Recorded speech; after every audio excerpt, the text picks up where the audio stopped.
There's a new poll out. The survey performed by the firm Competitive Edge Research, released by the educational research and advocacy group Parents Defending Education, found that 74% of respondents are somewhat or strongly opposed to white privilege training and to schools communicating minorities are inherently oppressed.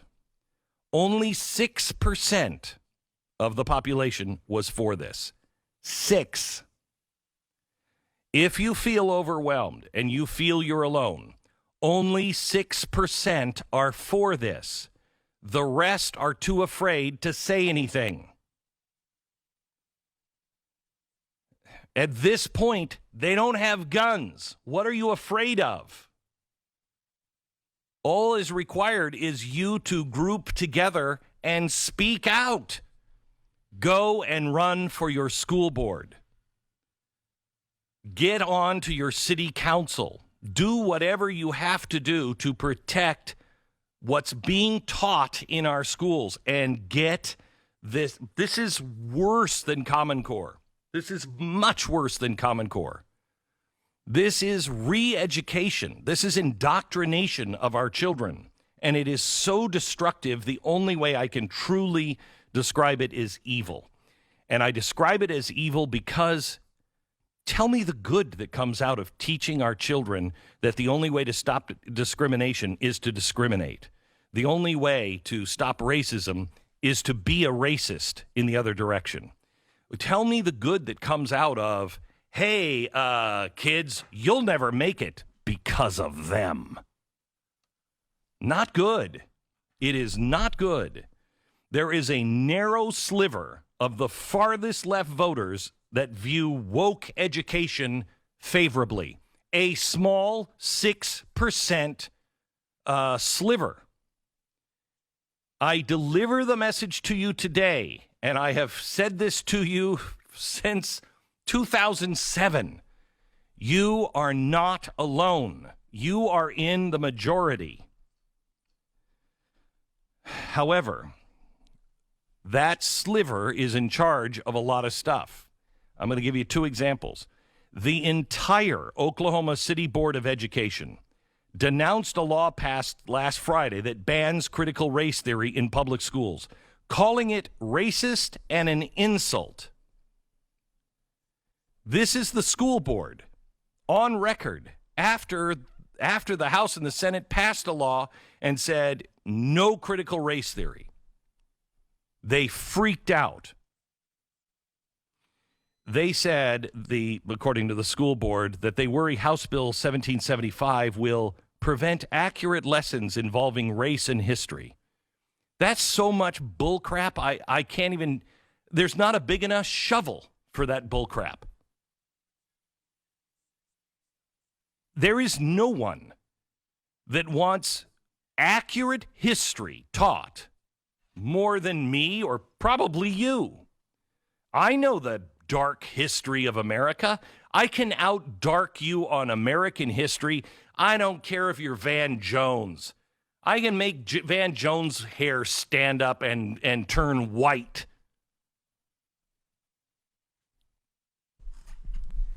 I can tell you the bad things that America has done, especially in Tulsa, Oklahoma.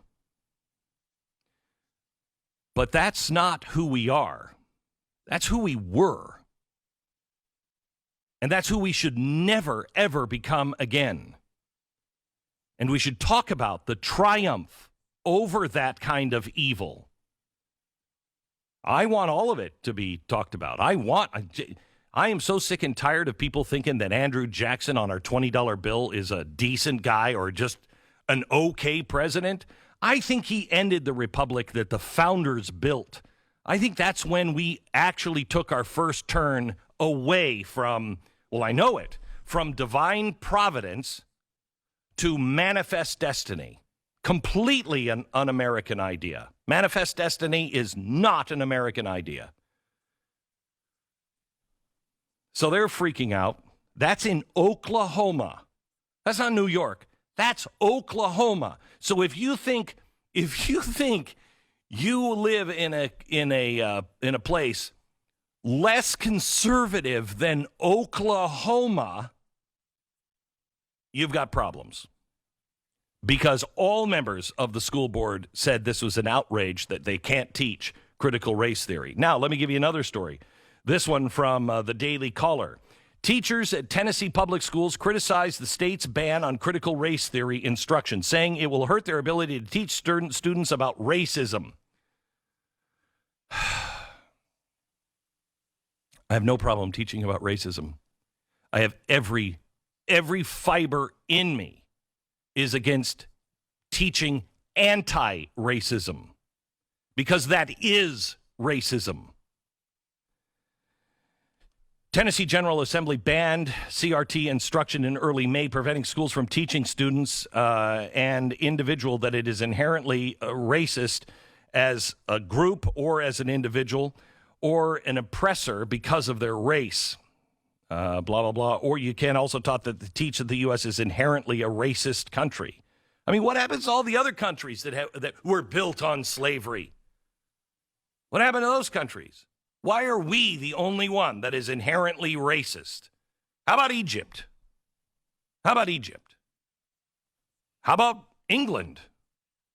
How about Brazil? How about Mexico?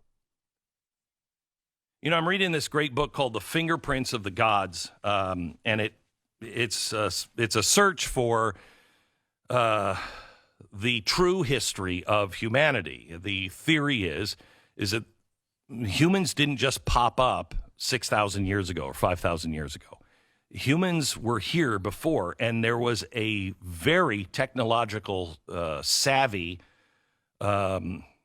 race of people that had technology in some regards as much as we did, and it destroyed itself. Something happened.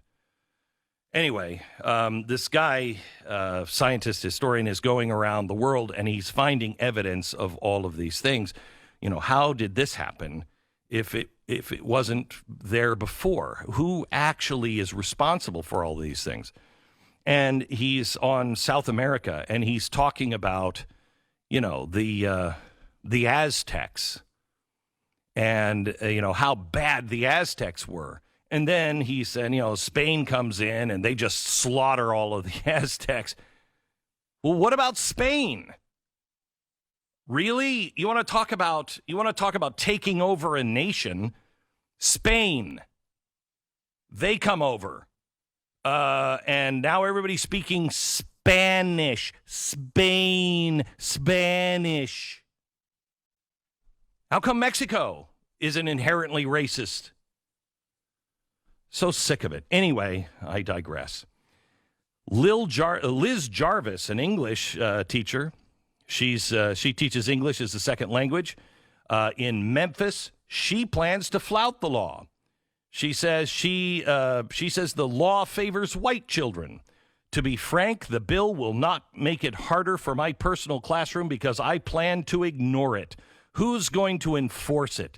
This is a bill that viciously favors white children and ignores the needs of children of color.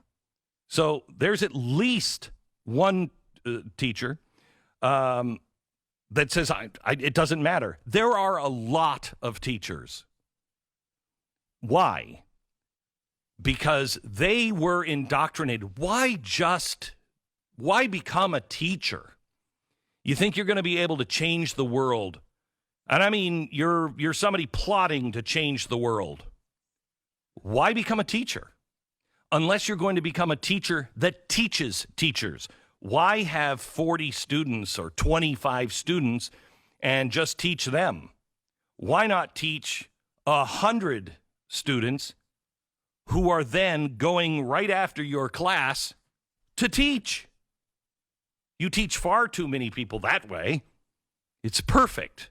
That's why our universities have been infiltrated for so long. Teach the teachers. Teach the leaders of tomorrow. And the leaders of tomorrow, the ones who are going to be directly from you right into CEOs, in a few years, right into the classroom. Give them the indoctrination first. And then when the time is right, they will indoctrinate. They believe it because many of them have already been indoctrinated. The poison is already in them. And I have to tell you, unless your teachers stand up against it, if there's any, well, but we kind of understand critical race, stand up in your community and fire the teachers. Fire them. Get the labor unions out of your classrooms. But you've got to stand up.